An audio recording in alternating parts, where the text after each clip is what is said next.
Total Cult. Good God, and welcome to today's Total Cults. My name's James Trick. And I'm Dr. Gogol.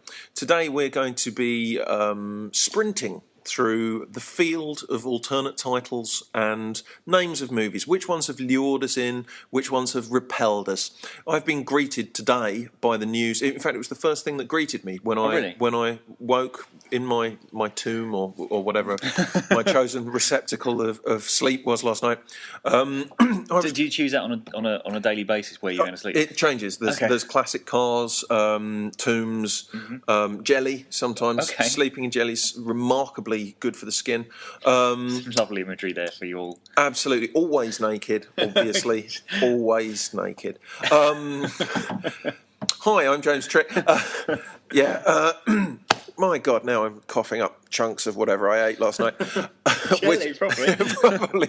No, I slept in a coffin last night. You're not paying attention. But you wouldn't be able to sleep in the jelly if you're eating it. Well, it'd be gone. You inadvertently tend to eat large amounts of the jelly just by sleeping. You do the involuntary. We all do the involuntary jaw spasms while we sleep, don't we? All of us do that, where you go. Ang, ang, ang, do you have a dream about eating a massive jelly and wake to find you've been eating a massive jelly? No. Usually, I just dream it's like a cloudy thing in the dream. It's not jelly, but then when I awake, it is jelly, and there's footprint. No. Hi, I'm James Trick. That's a Gogol still. Titles. I awoke from tomb stroke jelly, whatever format my sleep took last night. And I was greeted by the title of the new Die Hard film, which might be old news by the time people have heard this podcast, or alternatively, it might be that they've thought, "My God," and they've changed their minds, realising that what they've done is something bad and terrible. At least as of today, the title of the new Die Hard flick is... it's a good day to die hard. A good day to die hard. A good day to die hard. Yeah. You've given this more benefit of more doubt than I have. No, not that I think it's a good choice, but in a similar way to I don't think any of the changes made that Lucas keeps making to the Star Wars trilogy are good choices. They have now gone past the stage where they're an irritant, and now got to a stage where I'm quite entertained by the absurdity of it all. Just because you think they're knowingly ludicrous? No, I don't think. I just think it's kind of like. It's unintentional entertainment. We'll stick with the Star Wars analogy. For example, I think when I watched the clips I thought it was hilarious. The Darth Vader going, no. So I can't wait till the next one where maybe he gives R2-D2 a voice for the whole film. I thought that'd be brilliant. What sort of voice do you think R2 would be given? Yeah. Who could fail? Who could fail to be entertained by that? Or maybe just give him Jar Jar's voice, seeing as that was what was missing. We all felt that Jar Jar's voice was missing from the originals. Or just put Jar Jar in the background and have him cat-handedly interact with people. So whenever there's silence, he just speaks to fill every gap. That would... Because I do now have the originals, because I bought that DVD set that's got... It won't ruin them for me. It'll be like when you watch the things where people do the put Bricktop from Snatch over Darth Vader's voice on YouTube. I see it now as George Lucas is making those. I think you're right. Yeah. They're mashups more than anything else. So with Die Hard titles, I mean, Die Hard 2, Die Harder was already pretty. They were scraping the barrel there already. Die Hard with a Vengeance, I think, is a better title than Die Harder. Really? Die Hard with a Vengeance makes no sense. But Die Harder isn't even... I don't think that's even proper English. No, possibly. So it's marginal, but it's... And also, I do appreciate when people, even if they fail, attempt to come up with a title that isn't just putting a number on the end. Right. So the thing I love about the James Bond films is they're different, of course, we've got that title as well, but we can get to that in a bit. Yeah. Live Free or Die Hard, although it's awful, I preferred more than Die Hard 4 or 4.0. But contextually, it made no sense to Brits, did it? I mean, it's the state slogan of... I have no idea. Oh, really? Because it's on all the number plates in one of the states. Right. This is us being Brits actually showing a slight lack of understanding of one particular aspect of American culture. You guys have pretty much carpet bombed us with everything about your country, but this one thing I think it's New Hampshire. Although if it is New Hampshire, it wasn't. Die Hard 4 wasn't set in New Hampshire, was it? Washington. Yeah, I don't know, but anyway, it says it on the number plates and stuff. It says "Live free or die," and so it's a reference to that. They've basically gone through and they thought, what context can you? What phrases do people know that have the word "die" in them? Yeah, and then put hard at the end. Yeah, and then put hard at the end, like curl up and die hard. I think that would work. Die bitch, die hard. Yeah, that would possibly. Tie-dye hard. Tie-dye hard is the 60s set prequel, isn't it? That's so I mean, I love the idea that it's a good day to be difficult to kill. Yes. You know, it's always... yesterday was a bad day to be, but the day, if you're going to kill me, it's going to be difficult for you. And that's okay. It's the perfect conditions. For awkwardness in accepting the inevitable defeat. Yeah. So I'm quite, like I say, I found it rather amusing. And since also, I mean, as I've said before, obviously I think the first film is pretty much perfect. Yes, I think we're in agreement there. Pretty much. I love the landmark. second one. It's an absurd action film. If you try and justify it as an actual sequel in the same content as the first one, that's the worst series of coincidences ever. But as a ludicrous big action film, and it knows it is. The third one, I think, is a good sequel to the first film. I like the third one. You didn't like it as much. No, I get distracted by... There's lots of things about the third one that distract me from the inherent bits that work. Right. I get distracted by Bruce Willis wearing too much makeup. In some points, he looks like Widow Twanky. Right. And that always, I'll be thinking, I'm just getting into the plot. Oh, God, he really is wearing too much makeup, isn't he? And all the time. And it's like, when he's meant to be hungover, it's like, are you hungover after a stag night where they tied you to a lamppost and put too much makeup on you? And so Bruce Willis wearing too much makeup, I'm always distracted by.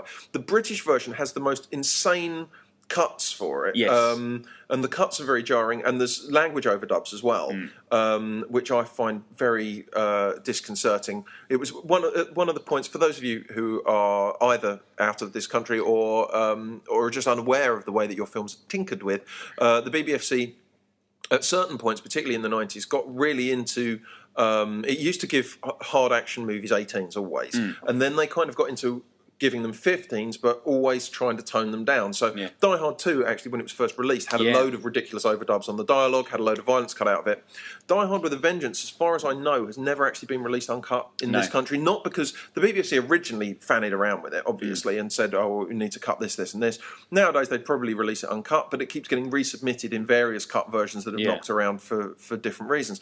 And so I get distracted by all that. I get distracted by all that paraphernalia of the too much makeup, the weird sweary overdubs, the cuts to the violence, and the fact that, to me, at least at that point, it didn't feel like a Die Hard movie because it wasn't enclosed enough. It felt more like a Lethal Weapon sequel, something like that. So although there was stuff I liked about it, I got distracted by all that other stuff. And again, now Die Hard 4 point Live Free. Yes. Live Free and Die Hard to a lot of territories. Die Hard 4.0 over here, because there's computers involved. Yes. And putting a decimal point in a title makes it futuristic. Yes. I think is as daft as Die Hard 2, but it's not aware that it is. Right. It thinks it's a really slick, high-tech, modern thriller, and it's not. And I think it's only because it's called a Die Hard film that it raises expectations and fails to meet them. If it was just Bruce Willis's next action film, I'd love it. Because I think, generally speaking, considering most modern American action films, it's a good one. You can see what's happening. All the scenes are well crafted. Even the jet fighter scene, although it's horribly out of its own internal logic, it's brilliantly crafted and shot and put together and executed. But it is becoming a point where, and the thing I liked about Die Hard Vengeance, I like the fact it wasn't enclosed because, again, you do, and as Bruce would have said this, you do, to me personally, you do get to the situation where it's Die Hard in a... Yes. Exactly, it's Die Hard... Not Die Hard in a bed. It just becomes, where do we place the action? And I quite like the fact that, as I've said before, I'd quite happy a Die Hard sequel be watching John McClane solve a case. Right. I'm interested in the character rather than the situation. Still? Are you still interested in the character? No. God, no. But now you were at one point. Now they've gone to this point, and it's kind of like a comedy. It's like Unlucky Alf in the Fast Show. Right. You know, it's John McClane. I'm just going to go out to get the paper, and then he just gets involved in this horrible series of events, which is quite amusing. And now he's going to Russia. Yes, with his son, I believe. I just imagine, like, he wakes up in the morning and the phone rings and you think, oh, what is it going to be today?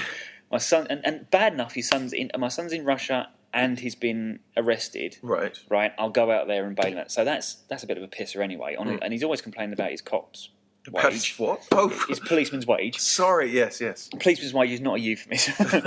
My policeman's wage has been giving me terrible. And I'm pleased I use the word wage, not packet or wad. And then when he gets to Russia, there are terrorists there. I'm wondering if there's going to cross over with Mission Impossible, because Mission Impossible's in Russia as well. Or Mission to Moscow. Or Mission to Moscow. The final and most glorious chapter of the Police Academy saga. So I hope that if they continue making Die Hard sequels, they keep Bruce Willis, and they just, even when he's 80, it's just, he just keeps getting into horrible situations. They do become, it's now Die Hard, Die Hard with a wheelchair. On a go-kart. And that the titles, they keep scraping that barrel till it becomes like the Carry On films. Yes. So it's now become, it still doesn't Die Hard, Don't Lose Your Head. Yeah, exactly. Yeah. So it's not going to take anything away from the first one. Second one is Die Hard is most absurd, but working. Die Hard 3 I like. Everything beyond that is now for my amusement, whether they intend it to be or not. It's just for your amusement. Just for my amusement, yeah. Does it say that in the press release about the title? Yeah. This is entirely for Gogol's amusement. At Fox, they're just a group of guys sitting around saying, what will make Paul laugh now? Let's have him wear a massive top hat throughout the whole film.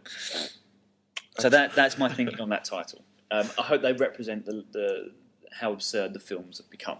It's funny. I was just thinking. Sounds like I was just thinking while you were talking. I was thinking about something else. I was thinking about. I don't think I'd verbally expressed before my sense of being distracted by this other paraphernalia on 3, and I realised that it's the same on 4. I got all the way through 4. I was distracted by it being cut down for a PG-13.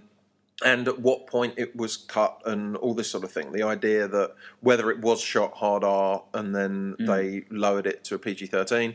The idea, again, where they've gone for a rating where you can't do the signature thing that the series is known for, is like when Alien versus Predator, the first one of those, when that decided, let's do that as PG-13. Well, what are the Alien movies known for? They're known for monsters bursting graphically out of people's chests. Well, we can't show that. What are the Predator movies known for? Well, they're known for vicious slayings and for saying, you are one ugly motherfucker. Well, we can't do that either. Let's make it a PG-13 and then we'll have none of the things people associate with it. And Die Hard was like that. It's known for lots of people dying violently and yippee-ki-yay motherfucker, neither of which you can do in a PG-13. And I found that so distracting. And then when it came out on DVD, there was a harder cut, but that was fake, wasn't it? As in that they'd added like blood jets with CGI. It wasn't something that had been shot, that had been reinstated. No. They got Bruce Willis to turn up and dub over the PG-13 dialogue with a lot of I think there are some genuine swears in it. Yes, some proper swears. But curiously, some proper grown-up swears. The stuff that I noticed as being... I mean, there's one scene where... Because I haven't seen it. I've got it. Oh, right, I'd love to borrow it. It's